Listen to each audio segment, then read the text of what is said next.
Hello everybody, welcome back to Dominions 5. We are playing as MA Man.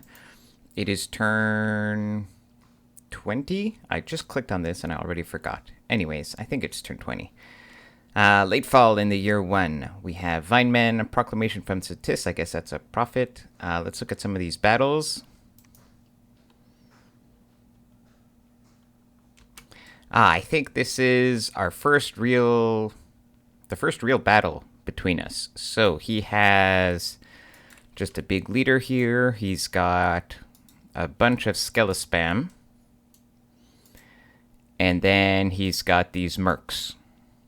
And I have a whole bunch of knights and then a whole bunch of archers. And yeah, some PD apparently. Go us. Alright, so yeah, horde of skeletons.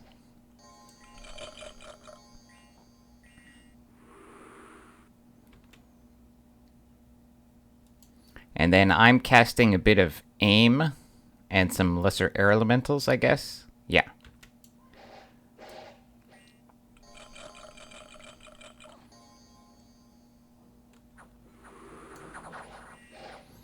So that's a lot of skeletons.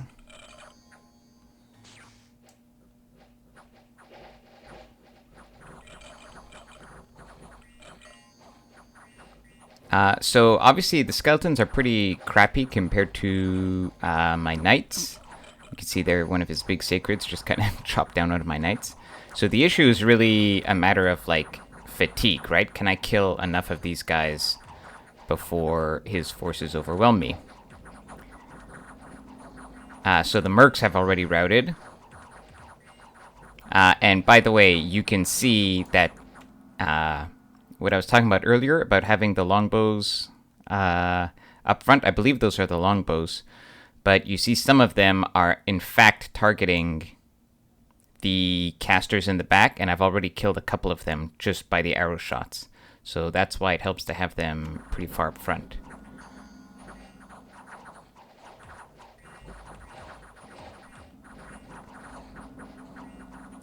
And yeah, I've already got a pile of knights that's almost at the back here. I've broken through the front. And why don't they go kill these guys? Oh, these guys are gonna go? Yeah, and we chop them down as they're leaving the battlefield. Although for some reason, not this guy. Yes, this guy too. So very good. So he did not have enough chaff, or I mean, it's hard. These are really, really strong units, this heavy cav. And so you need like a million Skelespam, like you need a lot. And his mercs did not cut it. So we lost. Now, unfortunately, oh, I should look at how I scripted this again. But I lost the two leaders. I forget if I had them sort of safely behind. Obviously, I didn't, I guess, is the point. So these are the commander versions of them, and I lost both of them, which is annoying. So I should have been... There's no reason for them to be fighting up on the front lines. They don't have any special gear or anything, so they should have been in the back. However, we kill everything, and most importantly, we kill 7 of the 8 Marshmasters, so we kill all his mages. He kills, like, 8 knights. And some Vinemen. And so you can see the knights have done the bulk of the work, but the longbowmen were also very important.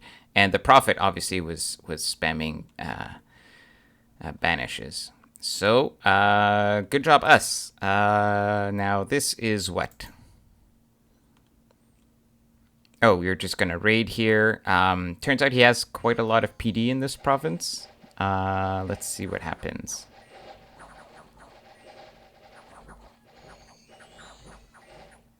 My mercs route. Oh, huh. Yeah, what happens here is I HP route because of the bad mercs. So you could see those knights, they were having a field day. They were no problems, right? They could have killed the whole province. But I got an HP route because the archers decided to route, and then there was nothing left, and so the knights decided to route themselves. So that's really unfortunate. And then Yeah, so I just have one PD here, but then he has a second army of Marshmasters. So here he's got 1, 2, 3, 4, 5, 6, 7 of them. So obviously this is gonna kill me. So he's got a second army here. And then we got some unexpected events, and that's very good. So yeah, so this was our first real battle in this game, our first real war. And I think it kind of went according to plan. The only issue here is that these commanders, I should have scripted them more carefully. Now, if he had chaff that could stand up a bit better to my knights, that would be one thing. Or if he just had a lot more Skelespam or some different kinds of spells. There's sort of a critical mass where if you can reach it, then you can overwhelm the enemy with skeletons. But if you don't have that, then they're just gonna kill you. So I'm feeling pretty good now that I have taken out one of his big armies, and I'm hoping to pounce on this second army, which I've learned that he's put here.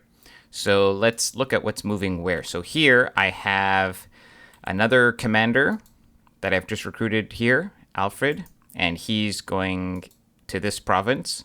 We're going to raid it. I'm actually attacking it with these knights, whom Larry is taking. I think I'd renamed 3 monks a few turns ago. I guess I forgot to point out, but I remember now that 3 of my monks are named like Larry, Mo, and Curly.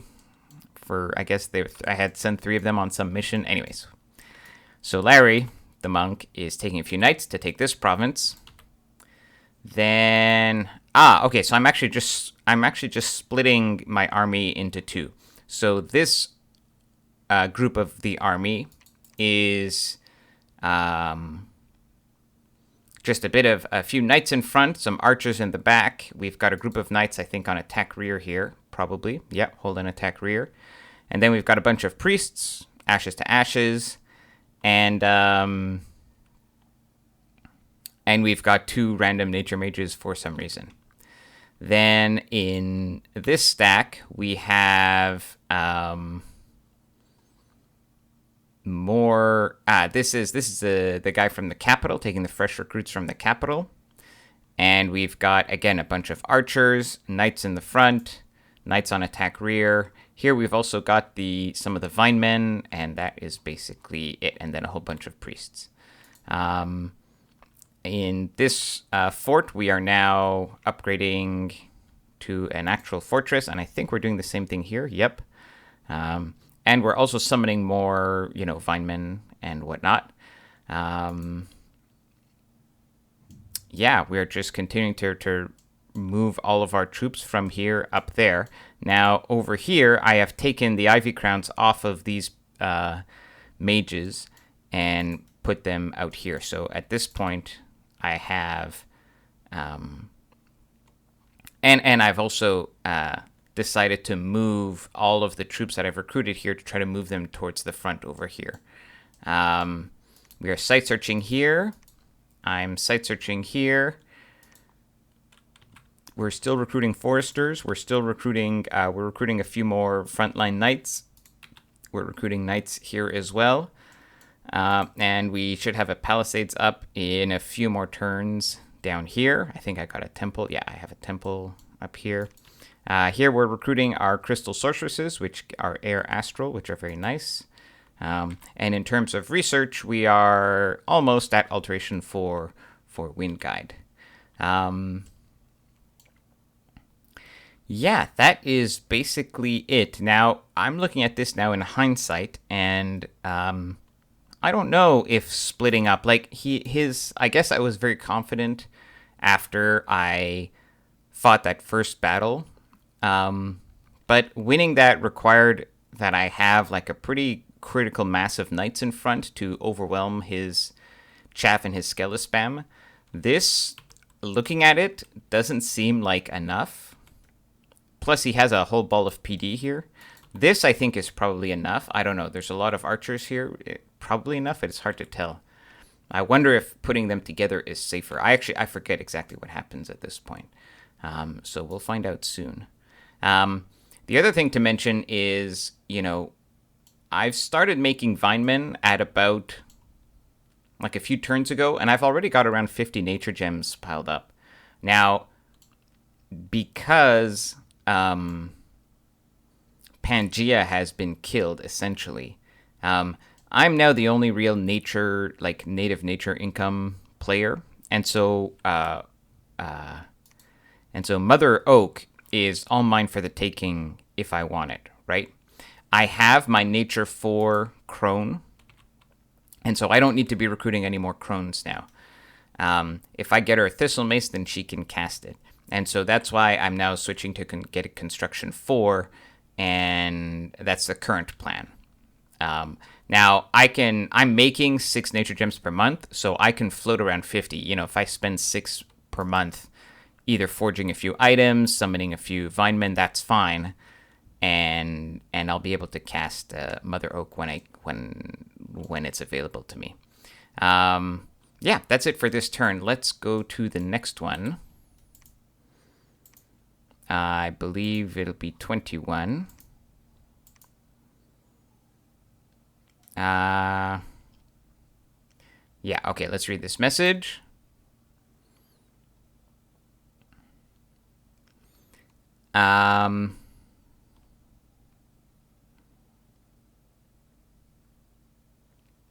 Yeah, so I think, I'm wondering now in terms of timing when this is supposed to. So okay, so Agartha here says he has Marignon and Biscuit to his south, and he's saying Marignon is huge, and he's correct. Marignon is the biggest player currently, and he thinks, you know, I might get big after it takes a tisk, but yeah, not that big. But anyways, and he's saying he thought about attacking me, but, you know, we've had good relations. And also, Satis's Dominion, by the way, spreads disease and diseases your troops.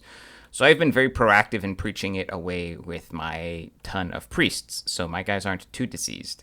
And so he's suggesting that we formalize our relationship with an NAP, which I'm very happy to do. Let's look at some of these battles. So Pavonia is... I was trying to raid this with a few knights. Oh, he doesn't even have... I think he forgot to put even 1 point of PD. Then the Wastelands. Yes. This is a problem, right? Because now he has 1, 2, 3, 4, 5, 6, 7, 8, 9, 10, 11, 12, 13 Skell Spammers. And we just have like half... You know. Oh, not only that... All right, so now we discover a big problem, and the big problem is that I would not have been able to kill this just with the regular Skell Spam, but now he has Foul Vapors. Yeah, so Foul Vapors is nasty. It does poison all around the battlefield, and his stuff is all immune to poison. Not immune, but they're all, like, poison resistant. And skeletons don't give a shit about poison, right? None of my stuff is poison resistant. And so... yeah, I mean, even without the poison, this would have failed. But with the poison, it means that, like, all of these archers are going to rout pretty early. And, yeah, this is a pretty big disaster. So we lose... I mean, the commanders, the daughters, they were minor mages. I didn't lose much in terms of mages.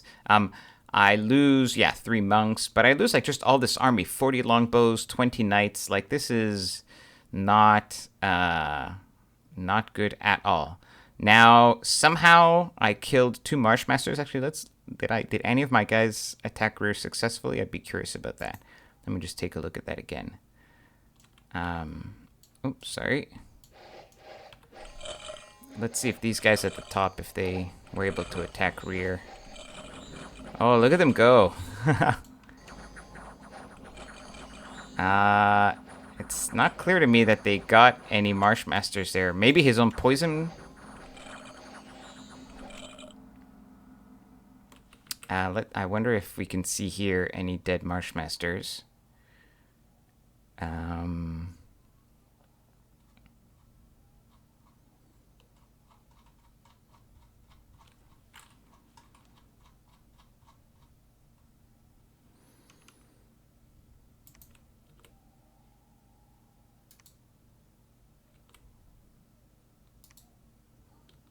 I don't see any of them. None of them appear to have died yet.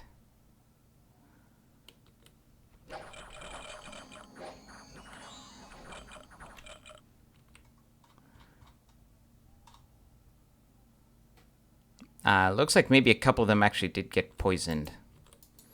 They have 15 poison resistance. That's surprising. I'm really curious how... Yeah, they did get poisoned, so they got really unlucky, because even with all their poison resistance, yeah, a couple of them actually got poisoned. All right, so that's what happened. Still, this is clearly a win for him. And then, of course, Winna we take, because he can't have anything here if all his stuff is over there. This is, yeah, I don't know, like, his PD can't stop night, so I don't know why he's spending so much money on PD. Okay, so now we've seen that he actually has a way that he can really kill us effectively. And one of the problems with Foul Vapors is that, like, Foul Vapors is a battlefield-wide spell, and it's going to get worse. Like, the longer the battle lasts, the more time it has to take effect. And he's coupling that with Skeleспam, which is a way to make the battle go on forever, right? And so that's a very powerful combination. And I have good conventional troops, but that's all I have is conventional troops. So I just have to try to kill him fast, right? Before the spell kills too many of my guys. Like, this is a really tough thing to deal with. I'm gonna raid this province again because I've got this, and then I'm afraid that he's gonna jump onto my fort here, so I'm basically moving all of my guys here. But that's what the plan was from the beginning, anyways. So we have. Oh, and I'm getting a lab up in this province so that I can start recruiting the water nature Amazons. I'm finally claiming the throne up here. I searched it and found nothing, so that's a great disappointment. And what am I casting? Oh, Call of the Winds.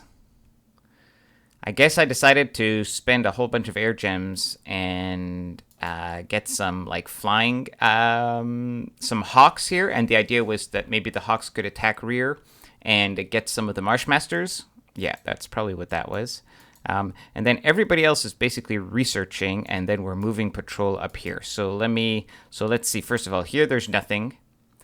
This is safe because we control this province. Here there's going to be nothing, just one PD. Here there's going to be nothing.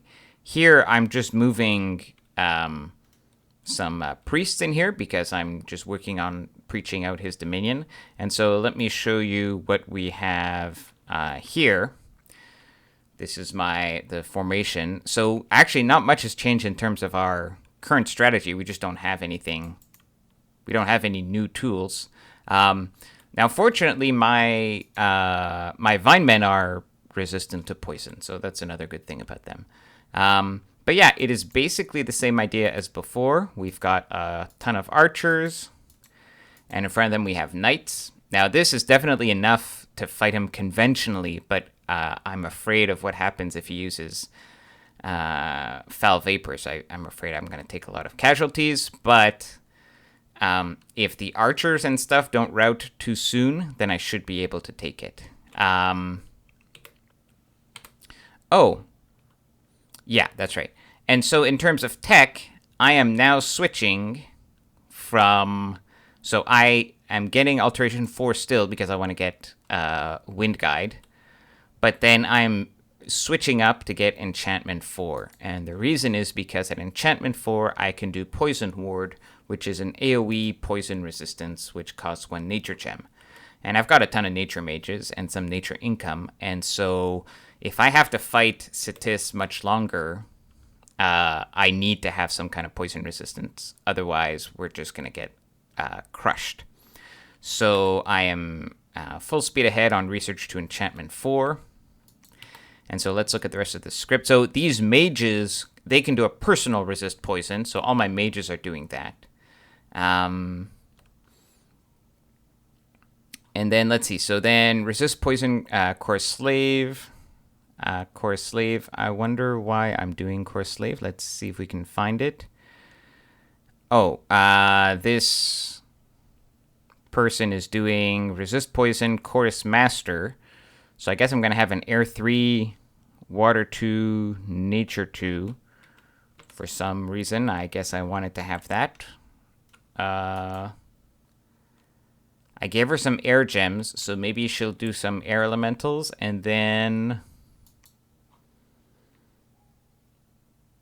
like ghost wolves. I mean, I'll have alteration 4 next turn. Quickness, who knows? We'll see what she ends up casting. Yeah, and my PD is also pretty respectable here. I've got about 20 PD, but this, against Fel Vapors isn't going to do much. Although there's actually there's a Nature 1 guy in here, so sure, why not? All right, and that is where we're at. So we are locked in a war against Cetis. We have had to make an emergency diversion away from Construction 4 to try to get to Enchantment 4 and get some poison resistance. And honestly, we're kind of hoping he attacks us, and hopefully with our giant stack, we can kill his guys before they really kill all of us. Now, so that's going to be it for this episode and for this turn. See you guys next time. Take care.